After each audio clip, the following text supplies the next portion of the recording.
அரண்மனையிலே வாழ்ந்து கொண்டிருந்த இந்த நேபுகாத்நேச்சர் அவர் தள்ளப்பட்டார் என்று பார்க்கிறோம். காரணம் என்ன? இதுல 30வது வசனத்திலே நாம் பார்க்கிறோம், அவர் தன்னுடைய மகிமையை, தன்னுடைய ராஜ்யத்தின் மேன்மையை அவர் பேசின போது, யோசித்த போது, அதை சிந்தித்த போது அவர் தள்ளப்பட்டார்.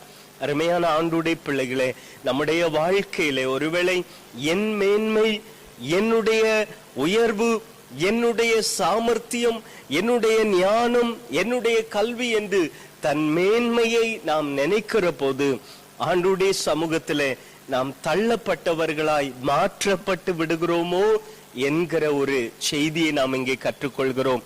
இங்கு நேபுகாத்நேச்சர் மனுஷர்களோடு வாசம் பண்ணுகிற இடத்திலிருந்து தள்ளப்படுகிறார். அப்படி தள்ளப்பட்டு அவர் மிருகங்களோடு வாசம் பண்ணுகிறார். மிருக இருதயம், மிருக ரக்கைகள், மிருக நகங்கள், இப்படியாய் அவருடைய எண்ணம் போகிறது.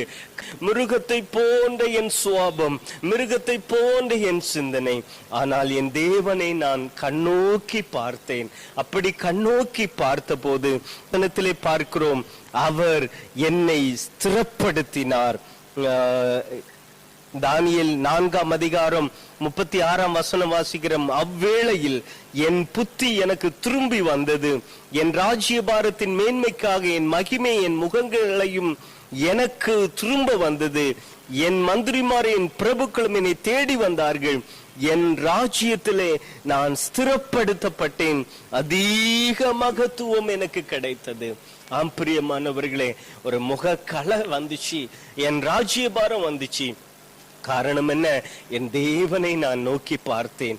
அருமையான ஆண்டுடைய பிள்ளைகளை, இந்த காலத்துல நான் தேவனை நோக்கி பார்க்க தவறி இருக்கிறேனா? என் வாழ்க்கையில ஒரு மேன்மையை, என் வாழ்க்கையில ஒரு மகிமையை, என் வாழ்க்கையில என் உயர்வை தர ஆயத்தமுள்ள ஆண்டவரை நோக்கி பார்க்க ஆண்டவர் நம்மை அழைக்கிறார். அப்படி நோக்கி பார்க்கிற போது இவருடைய சிந்தனை எப்படி இருந்தது பாருங்க. இவர் ஆண்டவரை நோக்கி பார்க்கிறார், ஆண்டவருடைய மகிமையை பார்க்கிறார், அவரை ஸ்தோத்தரிக்கிறார், அவரே உயர்ந்தவர் என்று அவரை மேன்மைப்படுத்துகிறார். அப்பொழுது அவர் பூமியை பார்க்கிறார். அவர் பூமியை பார்க்கும் போது 35ஆம் வசனத்திலே வாசிக்கிறோம், பூமியின் குடிகள் எல்லாம் ஒன்றுமில்லை. இந்த பூமியின் குடிகளில் இருக்கிறவர்கள் ஒன்றுமில்லை. நான் பூமியில் சம்பாதிக்கிற சம்பாத்தியம் ஒன்றுமில்லை. இதுதான் நான் ஆண்டவரை பார்க்கிற பார்வை அமைய வேண்டும். நான் ஆண்டவரை உண்மையாய் பார்ப்பேன் என்று சொன்னால், நான் ஆண்டவரை உண்மையாய் நோக்கி பார்க்கிற போது இந்த பூமி எனக்கு ஒன்றுமில்லை என்கிற ஒரு மெய்யான சத்தியத்தை ஆண்டவர் நமக்கு தருகிறார்.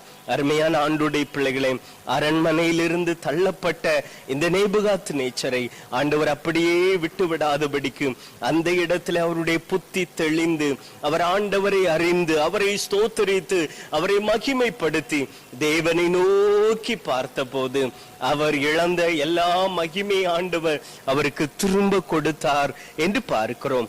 அப்பேற்பட்ட ஒரு வழி நடத்துதலை ஆண்டவர் நமக்கு தருகிறார்.